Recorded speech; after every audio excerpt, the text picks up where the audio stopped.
Well, one of the reasons I really, really like data, and one of the reasons we just share the data of like, look, this is thousands of people, hundreds of organizations. Here's who is getting which kinds of feedback, is the data kind of speaks for itself. So you brought up the personality thing. When I say, look at the data, women are getting 22% more personality feedback than any other gender at work. That's just a fact. Like, that's not, I don't even try to tell you why that happens. We know why that happens, but like, I don't even have to tell you why that happens.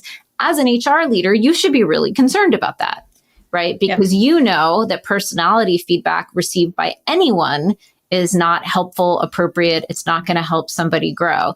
And so for me, I often like to just be like, okay, yep, Black women are receiving 9 times as much inactionable feedback.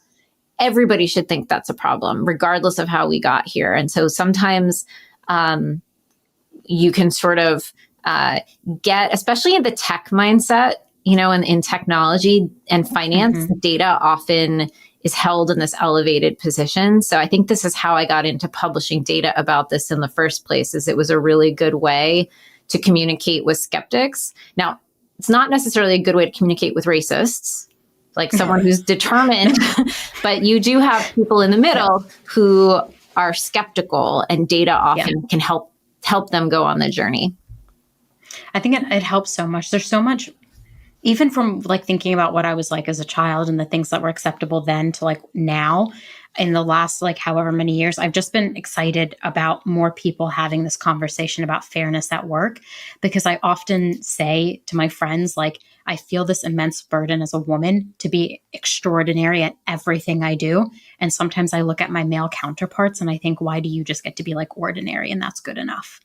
And so like having the data, I think, is just so helpful, because I go back to that personality stat all the time.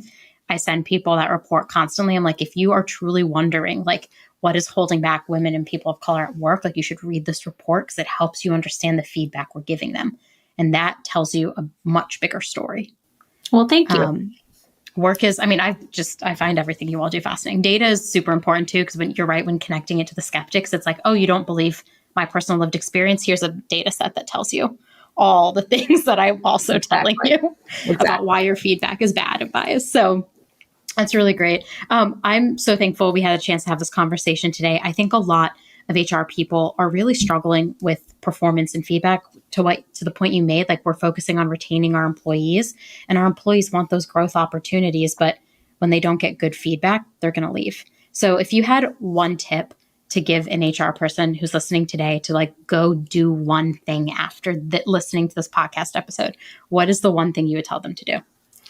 Top thing is try to get buy-in from your CEO that there's at least one important manager accountability that makes a manager's performance review, and that is providing written feedback at least 4 times a year for their employees. Like, in writing, so you know that it happened, so you know that it was thoughtful. And if a manager doesn't do that, it doesn't matter what else they're delivering. They don't get to keep being a manager in your organization.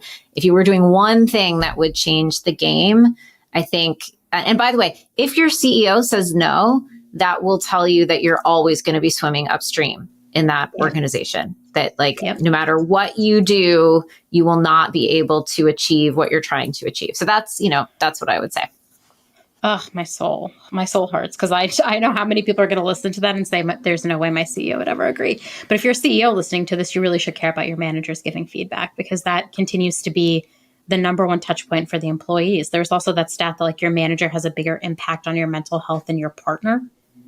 I think about that frequently. I'm like, the person I live with every day, live, breathe, and hopefully will die with, like, my manager has a bigger impact on my mental health than that person.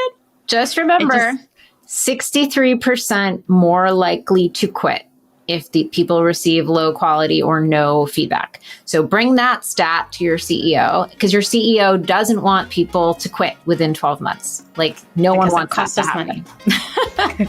Because we lose a lot of money when that happens. Exactly. Oh, I love that.